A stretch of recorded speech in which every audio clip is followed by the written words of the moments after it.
It's Thursday, October 18th, 2012. Scott doesn't seem to be mad anymore that I say the year every time we do an opener. And this is Geeknights. Tonight, what do we talk about, Scott? Cat got your tongue? We're talking about real haunted houses. I still get mad that you say too many words for the title part. Why would you be mad about that? You should have just said, tonight, haunted houses. But why are you Instead, mad? you went on and we're still going on, so skip it. Are we still going on? Are we? We're, actually, yeah, the music's still playing. Fuck your face. Okay. Anyway. Let's do this. So I finally, many of you might have seen the movie Brazil. The Terry Gilliam one? Yes, the movie about what happens when bureaucracy becomes too powerful. So it's a good movie. You should all see it. While it's a classic and I really, really like it, I will not pretend that it could not have used an editor and is not perhaps about 40 minutes too long. It's got problems. But I like it. I mean, I can see why it's like a cult classic and why there's people who are big fans of it. But I also respect it as a movie a great deal. But personally, I don't enjoy watching it at all. I enjoy watching pieces of it. But anyway, so I lived through a Brazilian scenario that I will now relate to you all. So almost 1 year ago today, I received a notification that my taxes, both federal and state, had not been processed. But didn't you use TurboTax? Back then, no. It wasn't my taxes from any recent year. It was my taxes from like 2009 or 2008. I forget. It's already. Okay. So I did some follow-up stuff, and the feds responded right away. And they're like, yeah, for whatever reason, we didn't get it. And why did it take you this long to say something? Yeah, it didn't matter because both the feds and the state owed me a tiny bit of money. So it didn't even matter. It's like, well, all right. So I never got my $5 or whatever. But don't you have to pay a fine for not filing on time? So I investigated, and I discovered that I had, in fact, filed my taxes through H&R Block. And those pig fuckers just fucked it up somehow.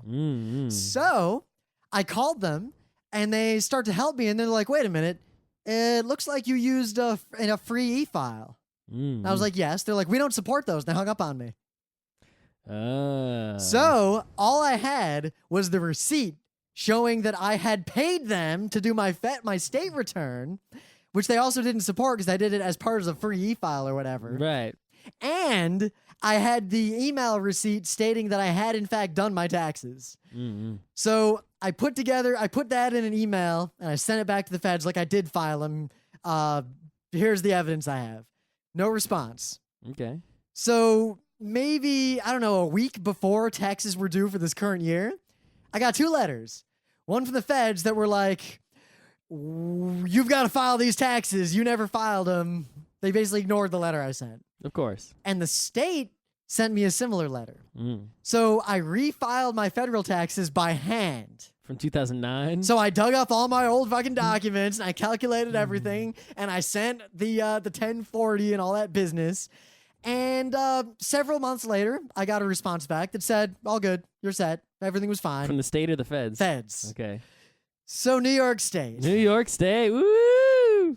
So I could see this coming. I sent them the same thing. I redid the taxes and I just sent them and everything was good. And then I got a letter back. I guess they either never got or never processed the paperwork I sent in again. Well, you saved that so you didn't lose. Oh yeah, yeah. And what I got was this innocuous letter that I ignored for a while because I get a lot of mail. I don't read it that often because there's never anything important. So I opened this letter and it's like, you never filed your state taxes. You la da da da da. You owe us. I'm like, all right, they're probably gonna find me. I'll just pay it and it'll be done. And it's like $8,000. And I'm like, what? Fuck you. What? What? If it had been like even a few $100s, I would have been like, all right, I probably should have gotten a lawyer. You probably shouldn't have used H&R Block. Yeah, that's the moral of this. That's what you get for the easy free file. You get what you deserve. Yeah, I've been using TurboTax, or Quicken actually, since then with nary a problem. Quicken is TurboTax, the same company as Intuit. Oh, yeah, you're right. In fact, with Intuit, I actually got a ridiculous refund this year because I made enough money to get a tax credit that was basically I got one of those rich person tax credits and I felt really dirty. But at the same time, you wouldn't say no to that. Who would? Yeah, because me not saying no is not going to fix the problem. Right. Anyway, so I get this and I'm like, all right, I have to do something. I can't just ignore this. Yeah, otherwise you can go to jail. Nor am I going to pay this. Of course not. So I go through this document over the course of like a week because I don't have a lot of time in my free time, my life. So I sit down like every day for like an hour and like go over this gigantic document they sent me. And basically, they saw that they actually recorded that I had paid them money in taxes. And they recorded the money I had included in the check. Because I think in the state, I think I was wrong earlier, the feds owed me money, but I owed the state like $5 or $6, so I'd written them a check. And they had that. They just didn't have the return that was with the check. But that evidence didn't help me. So eventually, I discovered, after trying to read this whole fucking thing, that they had calculated what they thought my taxes were on their own. And because I live in New York City now, they assumed I'd always lived in New York City. When in fact, in 2009, I did not live in New York City. So the itemized thing basically said, like, you owed, 4 or 5, I think it was like $5,000 something to the state that you didn't pay. Because basically you paid zero city tax. Yeah. And they wanted the city tax? And they were like... But wouldn't the city ask for the city tax? No, the state handles that. Okay. So, and then they're like, and because you didn't pay it by this deadline, there's a 10% penalty. And because you didn't pay it by this egregious deadline, you owe a 100% like egregious whatever penalty on the interest and the interest. And it was pushing 10 grand by the end. So I redid my taxes following their formula, which includes all the penalties for filing late. And they actually ended up owing me money if I lived where I lived instead of in New York City. So I sent them back an envelope filled with, I think, 30 pages of documentary evidence that I did not live in nor even have a residence in New York City for the entirety of 2009. And this included like pay stubs from the beginning of the year, the middle of the year, the end of the year. Utility bills. A utility bill. One of my, I think I put a copy of the lease from the house we used to live in. I put all this bullshit together and I included this huge, huge document that itemized like, article number 1. You're assuming a human is ever going to look at this. Yeah, so I sent this whole thing off, certified mail, signature, whatever, and I decided that that's the best I can do, and I expected nothing to happen, and then like a year later to get fucked with like a $40,000 bill or something. Yep. And I probably should have gotten a lawyer, but I didn't. Yeah, tax lawyer, yeah. So I have a little bit of faith in America now. It worked? Because a week ago, I got a letter from New York State. Emily hands it to me. It's in the mail. I look at it. I'm like, all right, this is when they fuck me. This is all over for Rim. Gonna have to give up my nice apartment. Gonna go to jail. I open it, and they're like, and it's just literally 2 sentences. We reviewed the documents you provided. You now owe the following. And then it listed this huge itemized bill, and every item on it was $0.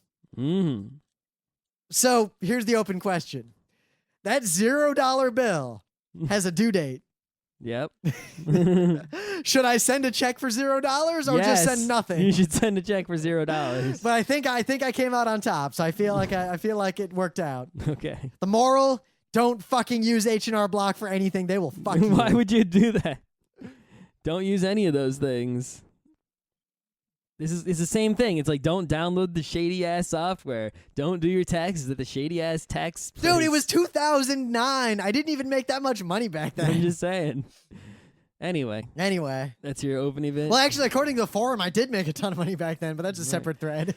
Anyway. So I got some news. For the lounge for Thursday. Your mom for your Thursday mom. lounge. This week they announced the GoPro Hero 3. But I just bought the GoPro Hero 2. So here's the deal with the GoPro Hero 3. It is better, but also worse, and this is why. There are actually 3. Wait, worse. There are actually 3 GoPro Hero 3s.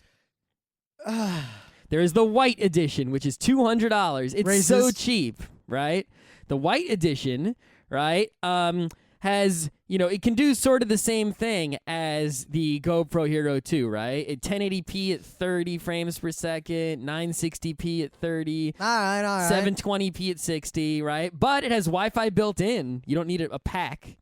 And all of these new GoPro Hero 3s, the plastic enclosure already has the dive housing thingy on the front. So you don't need to go and like buy the different dive housing to go deeper underwater. I will never need the dive housing. I'm just saying, it's by default. Well, no, because we're going to Australia. Yeah, I'm just saying, by default, it's on there, right? On all of them. So you don't need to get and the clamp on top is better. This is totally unrelated. I saw a guy on the subway today, walking along the subway while the train was going, with a GoPro on a very similar homemade Steadicam to the one I have. Yep. So this one is only 5 megapixels, so the quality not the best, but it's $200. It's so cheap. It's sort of like getting a GoPro Hero 1, the original, for mad cheap. We should tell Mike Toole, because he was just asking me, like, should I get a GoPro to film panels at conventions? Well, so I'm not done yet. There's the silver edition, $300. Racist. Basically, I think that would be ageist if it's the silver edition.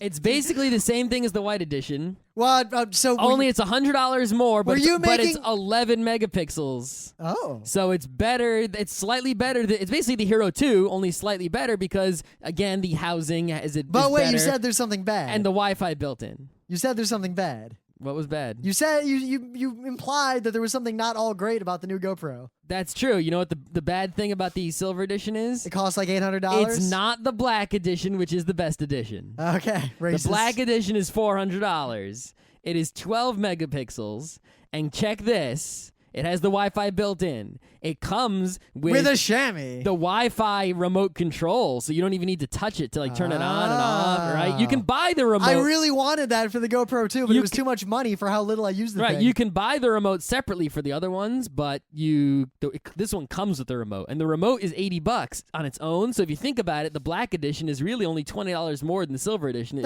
if you count the price of the remote. It's 12 megapixels, so the quality there is slightly better than the silver edition, but here's the craziness. Here it comes. 720p, not at 60 FPS like the other GoPros, but at 120. Whoa! 1080p at 60, which is... It gets crazier. 1440p at 48 frames a second. Oh, so it's doing those like 2K, 4K, like Ultra HD. 2.7K at 30 FPS and 4K at 12 FPS. So the 4K is good for like, the time lapses. You're not going to be able to fit that much of that on an SD card. Get a really big SD card. But also, remember, it has the Wi-Fi. So you could have it be Wi-Fiing that too. How much bandwidth does Wi-Fi have? I'm saying use it for the time lapses. The 4K is what you want to do. Just saying. You're going to run this thing though at the 1080p 60, which is still insane. Or if you want to do some digital image stabilization or post-processing digital zoom. Well, that was the other thing I was going to talk about. Do the 1440 or the 2.7K at 48 or 30 FPS, and then you could crop down to 1080p, and it'll be awesome. Yeah. So for $400 plus it includes a free remote, I'm thinking I'm going to get one in the spring, and what I'm going to do is I'm going to put You're just going to make my life miserable when it comes to editing together our stuff from conventions. And also all of these, because they're so much smaller than the old GoPros, use micro SD. So you can get a 64 gig micro SD for this. I'm going to put the better one on the front of my bike, and I'm going to put my old one on the back, and then double it up. I'm going to see how much I use my current GoPro, because last year I used it every fucking day. I don't anymore because the video... So, yes, I have, 40 videos of me biking to work. Whoop-de-doo. I can compile them into a really awesome video. Your commute must be a lot more exciting than mine. Maybe. My commute's also a half hour long. You also got to use the magic of video editing to make it look exciting. Nothing has ever happened on my GoPro in the entire time that I had it on my bike every day. One day the exciting will happen, and you won't have the GoPro. And then in fact, the only reason I have the the GoPro really is for skiing. And last season, I got a bunch of okay videos, but by the time I got the GoPro and got it going, ski season was kind of over. And the one time I went to a really good place where I would have gotten good video, it was like super snowy and you can't see anything in the video. I've also learned techniques how to get more exciting shots with the GoPro that I wasn't getting. So now if I have a spare do riskier things. No, you put the camera in a better spot. That is clever. I picture Scott's not going to have 40 videos of his crotch while he bikes. So, Mike Toole was asking, he was like, "Oh, should I get a GoPro to record my panels?" So it's what, $400 for this GoPro, the super high quality, the high end one, yeah. For $1,000, that's a lot more than 400. You can get a camcorder that is way better quality than that GoPro. Probably. And has a 300 gigabyte internal hard drive. Yeah. You can record like 20 hours of your panels. But does it do more than 1080p 60? You don't need that for a panel. That's true.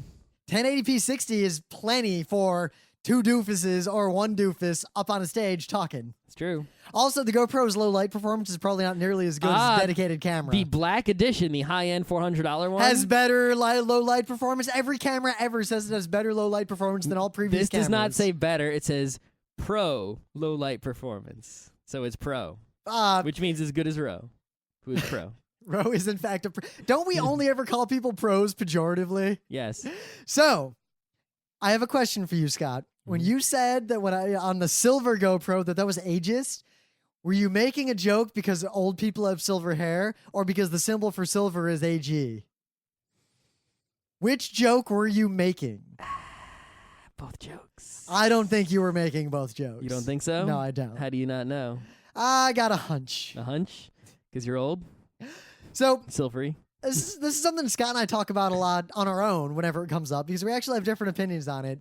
So recently, the government in New York, and actually there's a picture in this article that's right next to my office. The government. Like the Federal Reserve, like I walk past the Federal Reserve every day on my way to like Good Burger to get lunch. Yeah, I was down there today. Really, were you? Yeah, I was just there.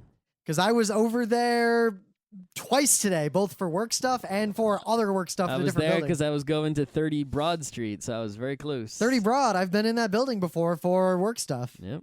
What were you doing there? I was signing up for that. I had to go get fingerprinted so that okay. the government can find me.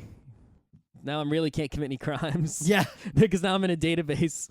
That's great. I'm in one of those databases too, so don't worry about that. Yeah. So a dude was arrested for buying fake bomb equipment from the FBI, undercover FBI agents, buying instructions, asking them to help him, constructing something that he thought was a gigantic bomb, taking it to the Federal Reserve, attempting repeatedly to detonate it. And he was arrested for conspiracy to terrorism and all that stuff. I'm actually okay with this. I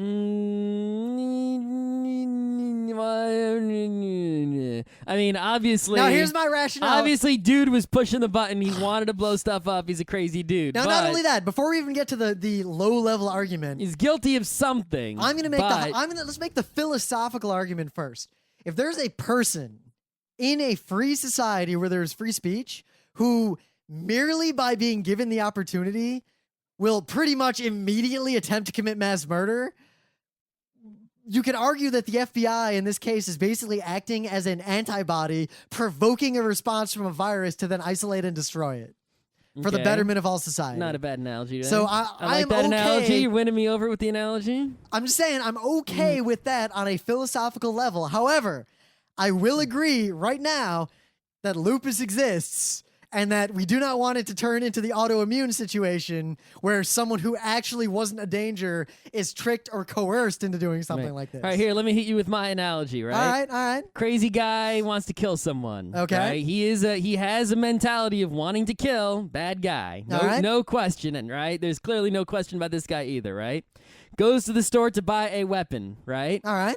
Dude at the gun store sells him a super soaker and says, yes, this will kill people. The guy's just really dumb, and he says, okay. And he goes and he shoots someone with water, right? Now, take a second guy. Same situation, only buys a real gun and shoots somebody and kills them as opposed to just shooting them with water. Yep. Should not the water guy... I think I'm not a lawyer, obviously. I would argue. Well, the go on, water guy would be treated differently in court and receive a less sentence and a different. He would be charged with a different crime. Now, than the guy with the real gun.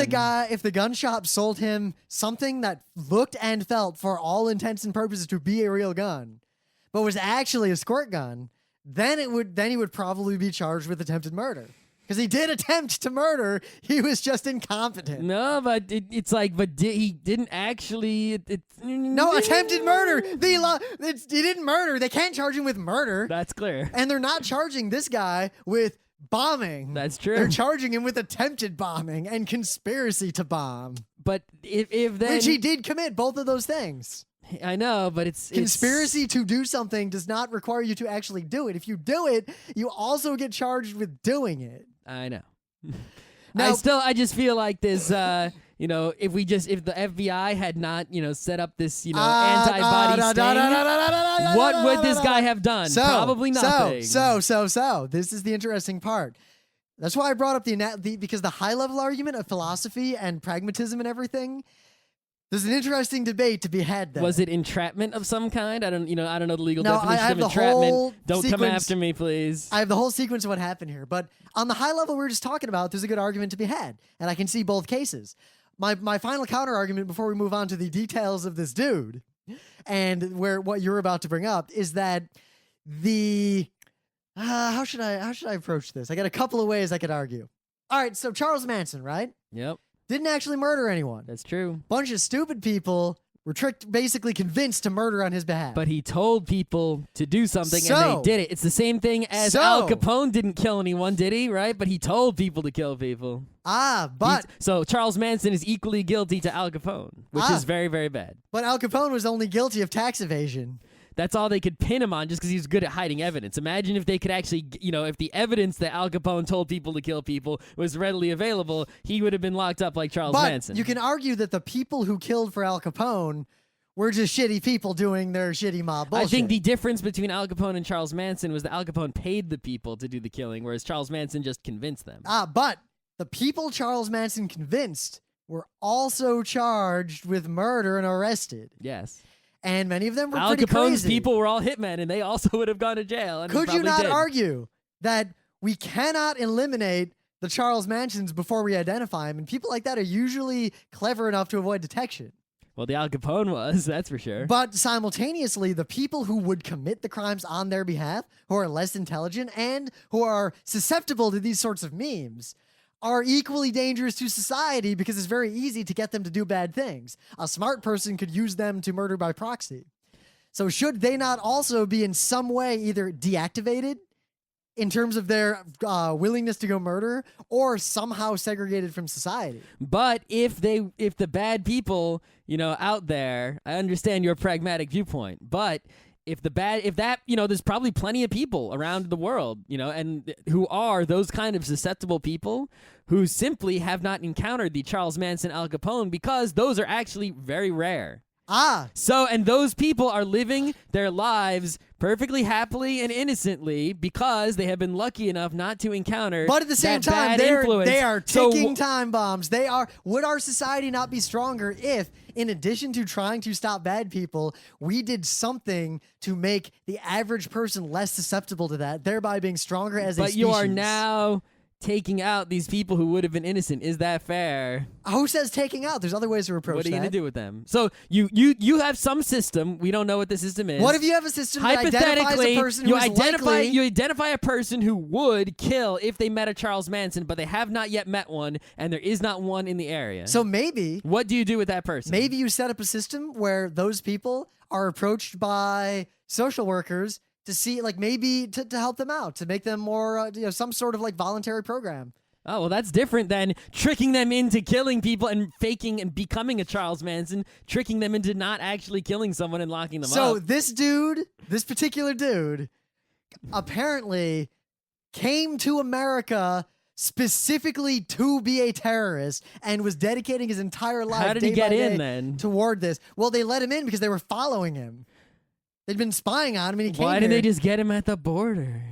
If they knew, because he didn't know anything yet. They could have arrested him on basically nothing. They had all this evidence that he came here for it. So basically, he put together a group of people to do a bomb Why didn't attack. they just get him with that evidence that he came here for it? Because here's a better way. They did, but first they waited to be absolutely sure, beyond any possible doubt, that he would have done it. That he wasn't just one of those guys who's loud and pissed off about stuff. They wanted to make sure he was a dude who actually would get a bomb and actually try to detonate it. That is a good thing, because there are plenty of loud, pissed off people who I know on the internet who, if that was all it took to lock them up, would be locked up, even though they are perfectly innocent people who should not be in jail. Exactly. So allegedly, he came to the U.S. with the intent of doing this, gathered up a posse of people put together a plan to bomb buildings, eventually settled on the Federal Reserve. Why did he pick the Federal Reserve? That thing is because it had less security than all the other buildings he was looking after. What the fuck buildings was he looking at? The Federal Reserve is like a freaking box of iron. Yeah, so you set a bomb next to it. It's so not he gonna needed do a big anything. bomb. So he bought 1,000 pounds of bomb. It's not gonna do anything, even if it worked. And it would kill people on the street and maybe the building across the street. He recruited a posse of people You who might were set all some- FBI agents. He helped them build the bomb with him. He finished it. He put the detonator in. He drove the truck over, parked it, went away, tried to detonate it. They don't even let you drive trucks in that neighborhood. There's all these barriers and shit. When the bomb failed to go off, he kept trying to do it, and he had a plan B, and apparently it also constructed a suicide vest, again from the fake bomb. He was planning to kill himself with the bomb. That was his plan B if plan A failed. So plan A, he was still trying to detonate the bomb. How was he going to get away? He was far enough away from the bomb. He had like a remote detonator. Oh, okay. He's doing a cell phone situation. So, philosophy aside, I think pragmatically, this particular dude, based on everything I've read, it's probably good we arrested But him. if those FBI agents were not there, if they had just kept It monitoring... appears that, from what I can gather, he approached them. Rob, but here's the question. But that they were making themselves approachable, right? Yeah. They put out some sort of front, like bomb store that he went into. So this doesn't follow your original analogy. Those people are perfectly content to live their lives unless the Charles Manson approaches them. This is a guy who is susceptible to Manson, who is looking for Charles Manson. But here's the question. What if, the FBI just stood back and kept watching him, and he never actually found anybody? He wouldn't have done anything. But then they have to keep watching him forever because clearly, if he ever found anyone, immediate bomb plot. But if he found someone... You know what? Maybe it was worth watching him all those years because now you got two guys. But at the same time, You got bomb store and bomb buyer. how many people are they watching like this? And you know what? The other Who knows? The other thing I would point out, there aren't that many stories like this. Like we talk about it a lot. There's not that many crazy people on Earth. If there were actually a lot of people who wanted to bomb, we would already be bombed a lot. So, because it happens rarely, and because this dude clearly wanted to bomb that thing, that is why pragmatically I'm also okay with this. I'm just a little because it's a little bit I will say I'm leery of this going too far, but I think it's well before the line where I would actually be worried. But I mean, I am leery. How would you feel, right, if the police opened up a brothel, and if you went to the brothel, they just arrested you, but it looked like a brothel? So that's where entrapment laws come in. Yeah. Asking someone to do the crime is entrapment. If you're there and they ask you, it's not. So what if they had this brothel and they just put ads out that were said, hey, brothel on 7th Street? Nope, can't do that. So how did this guy find the FBI guys if they weren't advertising their bomb shop? I didn't read the entire article. It doesn't actually say specifically. As alleged complaint country, the defendant thought he was striking a blow to the American economy. But You're not gonna do it. How could you even strike? Even if your bomb worked, the gold is way underground, and your bomb wouldn't hurt the gold. And it's oh my god, this guy was so dumb already.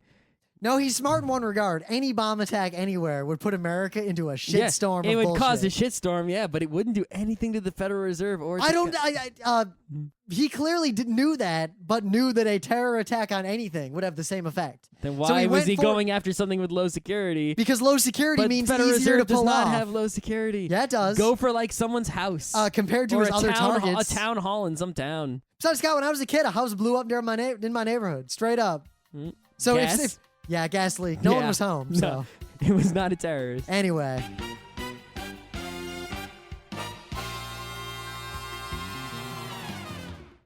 But anyway, things of the day. In our crew, there are people who have games at which they are experts and better than everyone else at. For example, Scott is probably the best Mega Man 2 player in the entire crew. Probably. He's really good at. He's a world-class Pac-Man XDXDX player. CEDX. But yeah, one of the games that I'm better at than everyone that I know is Dr. Mario. It's me, Dr. Mario. For Now, some reason, I can't play Panel de Pon for shit, but I'm really good at Dr. Mario. At least compared to other people I know. with all qualification, I'm pretty good at Dr. Mario. Well, you're not bad, but Well, I'm going to say, in a world without Scott, I'm really good at Dr. Mario. Scott beats the ever-living fuck out of me at I don't know Dr. how Mario. come you people can't play this game. No, it's not but it's hard. funny, because I'll play against like one of our other friends, and the gulf between me and them is the same as the gulf between me and Scott. It's like, what are you doing? It's like there's 3 colors of pill. So it's Scott, not hard. So Scott, let's turn this around. Advance Wars, what are you doing? Just move the infantry onto the city. It's a little more complex than Dr. Mario. So here's a video. I think it's computer assisted. It has to be. There's no way a human being could do this on purpose. And basically, no human could stack books like this. Right. And it's a video of a guy playing Dr. Mario on the NES, or a computer playing Dr. Mario on the NES, and basically almost filling the entire pill bottle. I think he's like 3 spaces away from filling it. And then setting off a combo that clears the entire pill bottle. All I could think watching it the entire time was battle balls. Yep. But the real thing the problem I have with this video is that you look at the score. When he starts setting off the combo, the score is 600, and when it ends, the score is 1,500. He only got 900 points for the best possible move you could make. Because the game does not reward combos except in multiplayer where it attacks the other person. I think the game only rewards you with points for killing the viruses, and he did it in level 1 where there are only like a handful of viruses in there, right? Or I think he just did it like level 0. There were only like 3 viruses in the pill bottle or something when he set it off. Hey, Nintendo, how come there isn't a 3DS game that's like the Tetris but is also Dr. Mario? That's 3D Dr. Mario.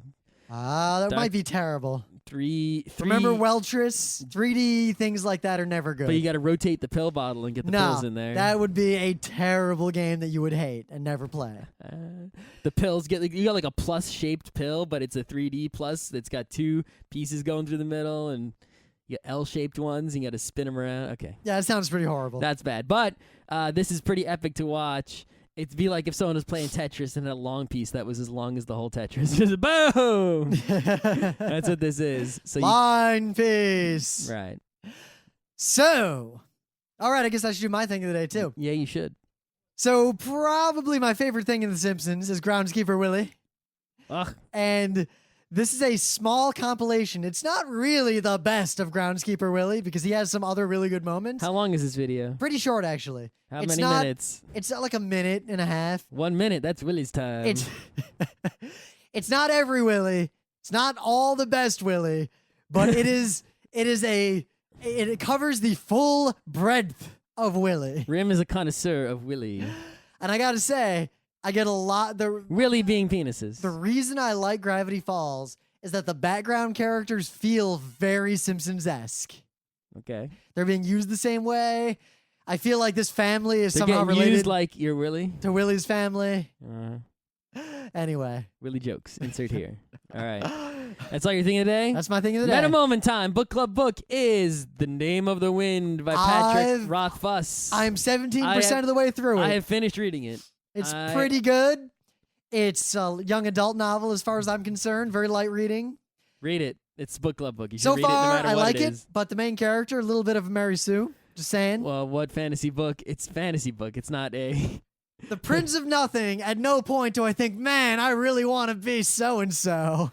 I really want to be... Orang. Not Orax? I don't know. Anyway. What about Syl? You want to be Syl? Whatever. I'd like to be the dragon father. You know who's the not? father You of know who's dragons? not bad to be?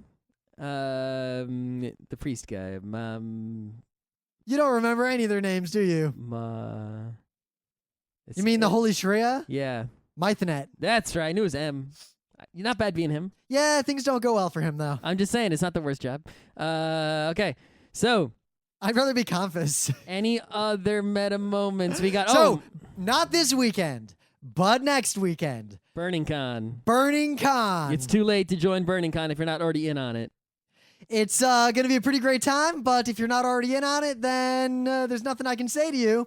But if you're a gamer of any stripe in the role-playing variety, Luke Crane has posted some helpful hints for how to run a scenario. These are not applicable just to Burning Con.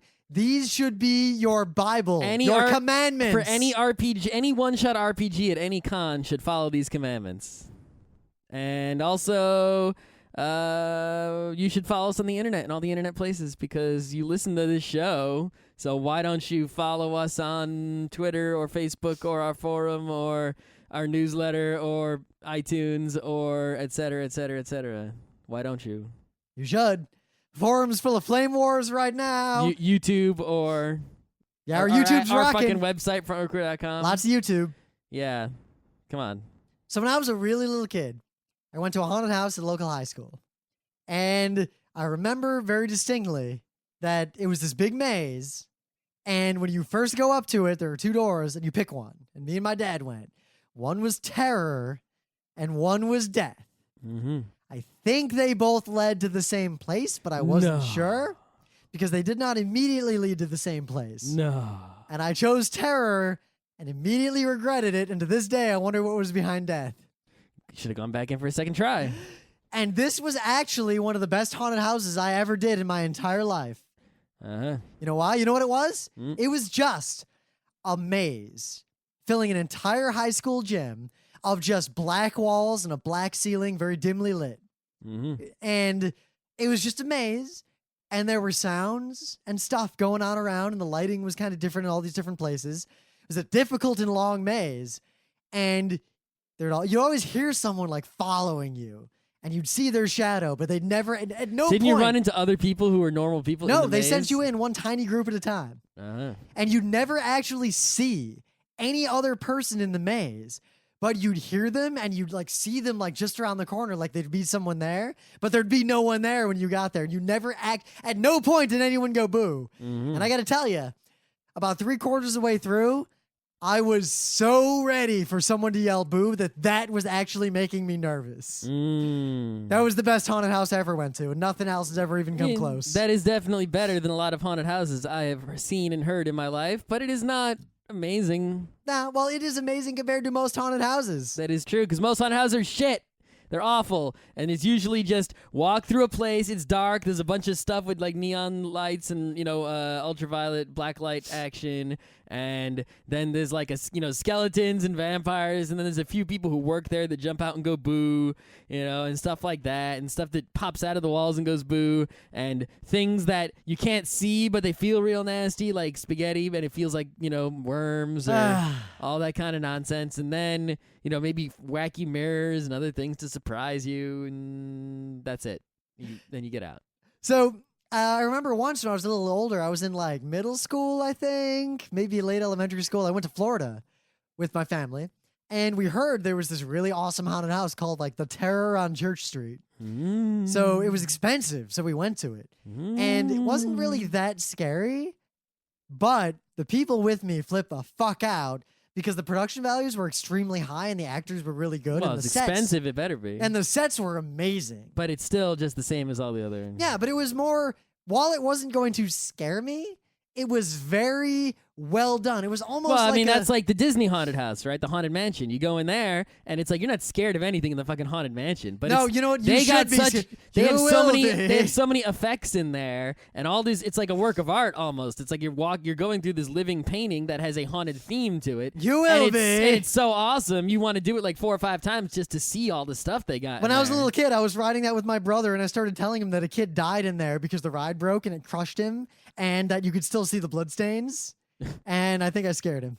Your brother was scared of skeletons. Yeah, skeletons are scary as fuck if you're like 4. No, I like skeletons. Even when you were 4? I was scared of things, obviously, when I was small, right? Just like everyone is. But I was not scared of skeletons. So there is something to be afraid of in the Disney haunted house. The first time I ever rode it, I was actually sitting with my grandma. Was this California or Florida? Florida. I've never been to Disneyland. I've also only been to the Florida one and not the California one. I remember as a which kid, is the original. I was like, we're going to Disneyland. And my mom was like, no, you're going to Disney World. And I was like, what's the difference? And she was like, one of them's tiny and the other one's gigantic and awesome. Yeah. And I was like, okay, we're going to the good one, right? But the California one is while it's tiny, is more historic. Anyway, so we were in it. And you know that point where there's like these ghouls that go like, bah, bah, bah, bah, bah, like they come out at you and like go blah, right in your face. Yep. The ride broke down. Okay. Right in front of that thing. For like a half hour. You were stuck in there for a half hour? I was stuck in there for a half hour. Usually if you're in there that long, they'll just say get off and use the emergency exit. No, we just sat there and it kept starting up again. So every couple of minutes, this ghoul would go blah, blah, blah, blah, in our faces. So the cars weren't moving, but all the other effects are still running? Yes, maybe because the effects were running, they wouldn't let us get out and walk. Oh. But the ghoul kept jumping out for like a half hour. That's not scary. That's scary, pain. But it's scary in the It's same like, way. no. It's scary in the same way that I'm moderately afraid of entering a subway car filled with hobo. Not existential horror, but practical horror. Exactly. Like, that guy might actually stab me. A half hour of my life wasted and listening to horrible repeated noise, and I can't escape. So, Scott, how do we make haunted houses that would scare us? To scare us is incredibly difficult to make a haunted house to scare someone like us, right? Because what you need to do is because, we're so smart.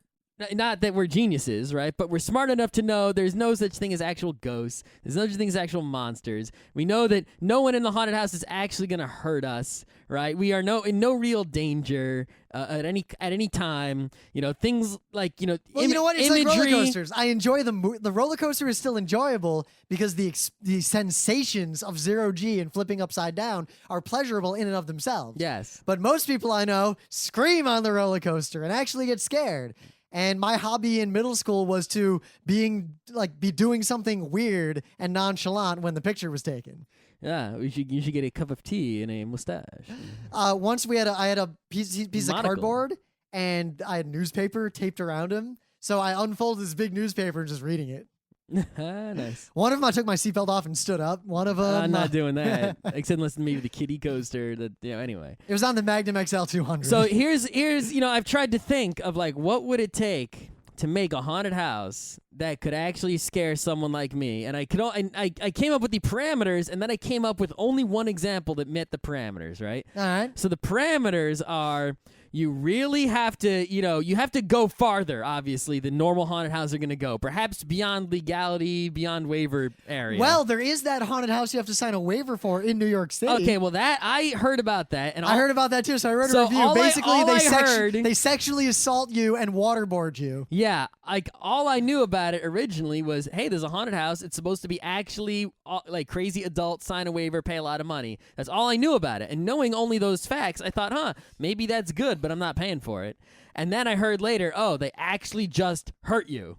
And it's like, well, if they actually hurt you, that sort of defeats the purpose, right? If the weird sexual stuff wasn't there, because it feels, reading that yes, review. I want you to literally waterboard me so that I feel like I am suffocating. Yeah, I'll be fucking scared that you're going to fuck up and I'm going to die. You know what, though? Imagine if it were that, but it wasn't themed as a haunted house. It was themed as like a James Bond adventure, but for real, where you have to fight dudes off and get a paint. Yeah, but I don't want anyone to actually hurt me.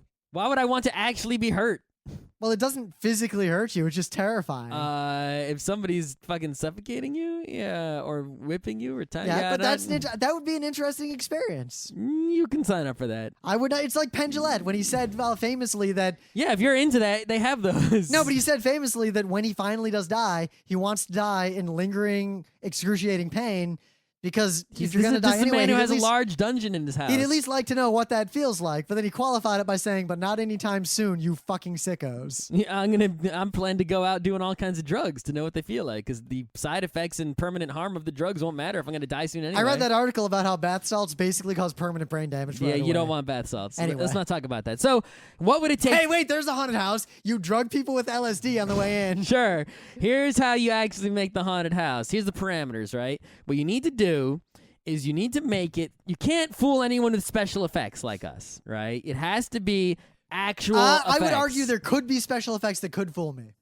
But you wouldn't actually believe that they were actually like monster, or that you need to believe monster. No, but knife trap that is so realistic. Right. You need to somehow penetrate your suspension of disbelief, right? Which is incredibly difficult, right? Because at first you're going to think, yeah, okay, fake skeleton, right? Then the skeleton's coming after you and you're like, yeah, that skeleton's not actually going to hurt me. It's a haunted house. That's a pretty cool skeleton. Then I admire your handiwork. Then it kills your dad because he's in on it. Right. And you're like, yeah, okay, I know my dad's in on it. Yeah, my dad's not actually dead. Sure, whatever, right? it needs to actually, it's getting close to you, and you're like, yeah, it's not gonna actually hurt me. It needs to get so close to actually hurting you that it doesn't smash you, obviously, because you don't want to actually hurt anyone, like that stupid haunted house. But it needs to get so close to hurting you that it just doesn't hurt you, but hurts your suspension of disbelief and shatters it. So, Scott. And at that moment, you will actually be fearing for your life or fearing for your body. Street did that for a moment. Mm-hmm. It had this, one of the early areas, there's like this graveyard and an iron like fence blocking it off, like a really tall fence. Yep. And there's this guy with a shovel kind of shambling around over there. And there's a gate, there's a fence. You're like looking at him and walking by, and it's kind of like a zoo. And he kind of shambles over to the fence, and then he just like fucking tears it open. And it's kind of like a boo, but like you thought he couldn't be near you. And then suddenly the parameters changed. Yep. Changing the parameters, I think, is a good way to start the suspension of disbelief. Yeah, well, I think so. Here's the thing: you can't you can't jump out and go boo because that's startling or surprise. That's not fear. So he just follows us for a while with this shovel. Yep. And then eventually he's really close to us, and he's standing like literally like a centimeter or two behind my mom, like right there, like right next to her. Yep. And he's holding his shovel like whatever, and then he looks at her and he raises the shovel. It's like, yeah, he's not gonna hit her with the shovel. And then he swings it at her way hard, and it ended up being a boffer shovel. But because he'd been beating it against something before, I think there was a piece of metal in it that he then like palmed later. It looked like it was a real shovel that he was beating against metal. And then he hit my mother with the same shovel, and there was no point where I realized that he had swapped it out or done something different. Yeah, that's not bad. So it was a momentary suspension of disbelief. Not bad. So that's getting close to what I'm thinking, right? So, or maybe that is even on target. So that you can't do startling and surprise. You also can't do, oh my God, so gross, because that doesn't work on everybody, right? There's only some people, and it's like, it's weird because like for me, if I see real gore, like a surgery on TV, I'm gonna bargle, right? And that would, I guess, does that count? It's more nauseous than scared, right? So what do you think it's real gore? Because there was a situation. I watch movies that I know are not real movies, but the gore is realistic or even better than realistic and has no effect on me whatsoever. So if I know that I'm in the haunted house, there's no gore that could actually get me. And in fact, maybe, I don't know about this, but maybe if you what if someone actually like spilled their intestines out for reals while I was in a haunted house? Would I be grossed out? Because it's real gore, and maybe a psycho murderer broke into the haunted house and thought he could get away with psycho murders in there. So Scott, I don't know what would happen. There are multiple stories that are true, and I've got pictures of them right here. This mummy in a haunted house was a real dead guy. Okay. No one knew. They just had this body that was hanging. And the story is, this is like for real, some kids were basically in this haunted house one day, and they're dicking around, and they like hit it, and it broke open, and there was a bone in there, and it was a real body. It was this guy who was killed. Okay. So it was real gore. But nobody freaked out because of it. It appears that the people who discovered that it was a real body did in fact freak out. Right, but the people who just saw it in the haunted house did not. Right? Yeah, so what if the haunted house was set up where something looks like a cheesy decoration, but then like it breaks and it looks really realistically like there was a real body in there, like someone fucked up. I wouldn't believe it. Like, if you made a replica. Here's another one. This is a real dead dude, but everyone thought it was a Halloween decoration. Okay. So it can happen. It would be very hard for me to actually start believing that it was an actual, anyway, because it's like, anyway, whatever. Like how it would have to be basically so perfect, and I would have to investigate it for so long before I believed it was actually a dead person, right? Because even if the staff came in and were like, oh shit, I'd be like, yeah, they're faking it, right? It's like you would need like the real police to come and you need so much for me to suspend the disbelief. By then, I wouldn't even be near the body anymore to freak out. So here's the haunted house thing I came up with, right? All right, I still like my LSD idea. That's not a bad idea, but it's also sort of cheating, but it's not bad. Plus, you don't know if that'll scare everybody, but if you accompany it with the imagery of hauntedness, it probably will work. So here's the idea I came up with that would be possibly, and it's close to your shovel example, right? All right. You go into a narrow hallway, right? And obviously for safety reasons, there is an escape, but it is hidden, so no one knows about it, and it's like, you just want to make the fire marshal happy, right? But no one can see it, and it's so hard to see, but it can be opened from the outside by the workers, right? So it's totally safe. And then you go down the narrow hallway, so you're all single file, and you're cramped in, like, hee, and it's all decorated haunted-like, and you get to the end of the hallway, and there's a door, and it's fucking locked, and you really can't open it. So you go, derp, it's going to open. We know. Okay, maybe this is secret, whatever. You try to go back. Yeah, we locked the door behind you also. And you're actually locked in except for the fire exit that, So you're in there for a while, right? And you're like, what the fuck? So this Terror on Church Street, another scene that happened, right? Mm-hmm. You eventually come into this room that has like a fireplace with what looks like a real fire going. And there's these figures all sitting around the table, shrouded black, that just don't move. They look like statues or people, but you can't tell. Yep. And then the door closes and locks behind you, and nothing happens. Yep.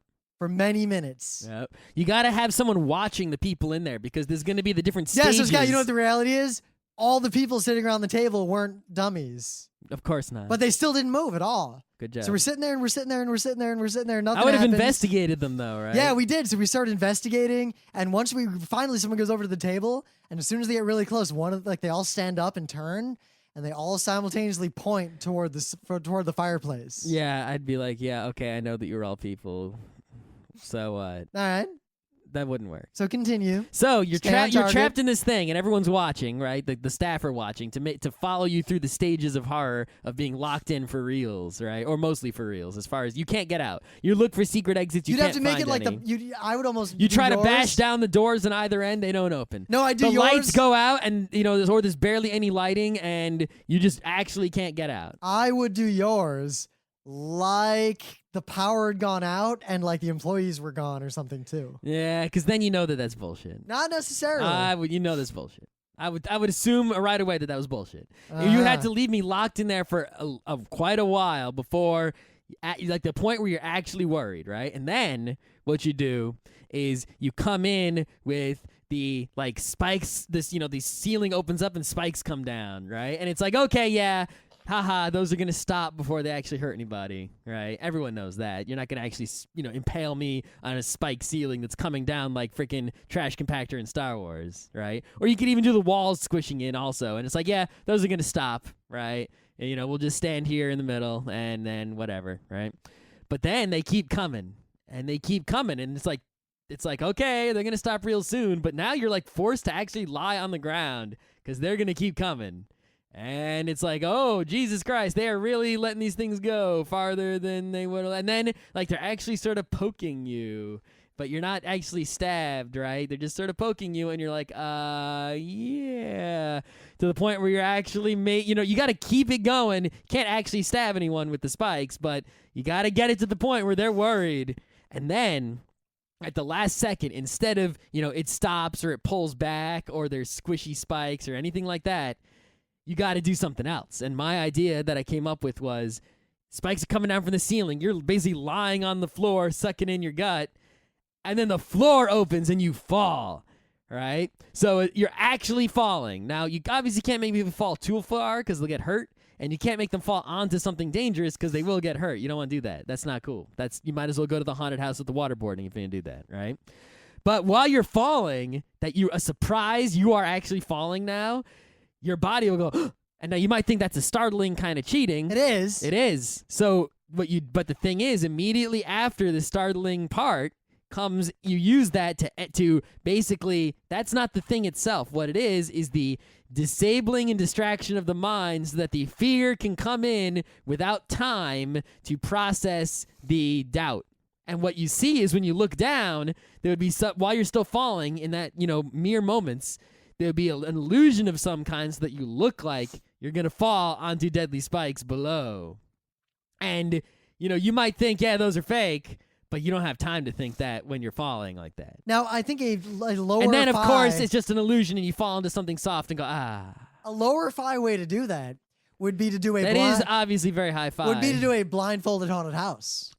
Not bad, but then where you are blindfolded and then led with, like holding hands okay. for a long distance, because then there's the fear of, what if they fuck up? That'll increasingly grow. That would not grow. I'd just be like, yeah, I know they're leading me to a safe place because of haunted house. No, but they might make a mistake. They might, remember, No, I would not be worried about that at all. Because I'm not worried about scaring you, because fuck you. I wanted to make a haunted house that scares most people as opposed to just people well, if who you wanna wanted, be most scared. people are pussies. You can scare them with a baby roller coaster. You can easily scare I them still with... feel my favorite haunted house idea is to do the sort of meta haunted house where you've got like the normal haunted house, and there's the normal dressed up guy, and he's dressed up as like the Jason serial killer, and he's doing his thing, and then he notices another guy who's kind of normal looking, and then they have like a little confrontation, and then the first guy just fucking stabs him, and the other guy runs, and it seems like it's a serial killer got loose. Everyone who would actually believe that was I think a lot of working? people would believe it. Morons.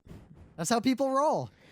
Plus, really, the proper way to do a scare haunted house is to make it not a haunted house, but more like a prank, more like a good night for flying. Well, that's the other thing, right? Because as soon as you've got... if somebody that's the challenge though, right? Is if you bring me in, someone who's very hard to scare, and I don't know I'm going in. If I know I'm going into a haunted house, then the shields, it's like shields on full. You ain't getting me with shit. So do it like a Japanese show, like the one with the sniper. Right. If I where the don't- sniper starts shooting everyone in the room. If I do not know I'm going into a haunted house, then it's really much, much easier to scare me because I do not have the shields on full. If someone just like fucking dies, I'll be like in the middle of the street while I'm walking to work. I think that's what happened, right? As opposed to in the haunted house, where if someone dies, my first thought is, yeah, that's fake. So maybe you just make an old house, like a bed and breakfast that people go up to, and it's not a haunted house.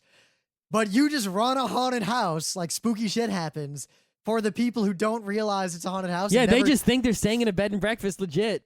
And then, it escalates and scary shit keeps happening. Yep, that totally works. The thing but is, that's that too edges away easy. from, no, it's not too easy. It's too easy if they don't know it's a haunted house. That edges away from haunted house and into prank territory. Yes, but it's also too easy. It's like it's easy to shoot a guy who doesn't have shields up. To hit a guy when he's got full armor, that is hard. But Scott, if and I have you manage to maximum shields, you gotta get rid of those shields. No, you just have to penetrate. So this is all about penetration. That's right. So we should go to that sexual assault creepy one in New York City. You got to use missiles that go. I don't know if they past the actually shield. penetrate you. I don't think they do. Yeah, the reviews of that thing were weird. It's not something I'm going to pay money for. But no, I'm a big fan of the haunted house or something like it, where literally everyone is in on the gimmick except one person. Not just an haunted house, in general. I love anything where there is one person and everyone else involved in a situation is in on something that they're not in on. I remember this one prank where they had this friend who was some dumb girl who believed that in like the rapture and shit.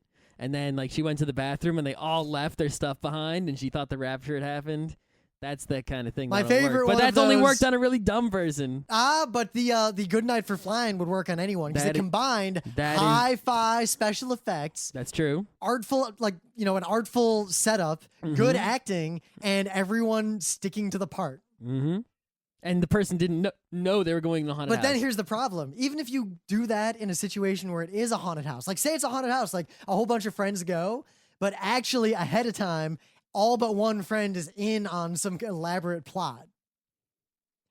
The problem is that's impractical because that's the same level as close-up magic. Close-up magic is awesome. That is magic where you have a magician, like a Penn and Teller level magician, doing tricks for you only in front of you at a table. Here's another idea I just came up with. It's somewhat of a genius idea. Yeah? You go into a haunted house. It's just a very good haunted house. Maybe it has some really good stuff. Your friend disappears and he's right? not there when you go so home. you are satisfied with the price you pay for this haunted house. Then you exit the haunted house, believing it is over when it is in fact not over. I was in a haunted house once. For example, it had the exit, right? For example, at the end of the haunted house, there would be a gift shop, like a Cracker Barrel. But then serial killer jumps out in the gift shop. No, more like you just get fucking abducted in the gift shop, and you're like you're in places that look normal. Like someone grabs you and pulls you into like the janitor closet, and it's just a janitor closet, but it's like oh fucking shit, right? It's like you could get someone with that kind of thing. Because they believe the haunted house is over, and there's just like a crazy person. So I was at a haunted house like at that. the haunted hayride area. It was an okay haunted house, right? At the pumpkin farm. And then you see a thing that's like exit, and you walk out, and you're in this like it looks like you're in the parking lot, but really you don't kind of notice. But actually, there's some stuff further on, and it's still kind of like cordoned off, but you don't realize it right away because you feel like you're in the parking lot. They got a bunch of cars parked there. And then they have this one fake car that suddenly revs up and comes right at you and stops like a foot away from hitting you. Not bad. Not bad. And it's just a boo, but you know what? Well, no, it's a boo when the car revs up, but when the car is coming at you, now it's fear of dying. But it's fear of dying, not fear of ghosts. If you believe... It's not haunted house, of course it's just not. asshole driver. It's fear... Well, you could believe that there's a ghost driving. No, you couldn't. 'Cause that was...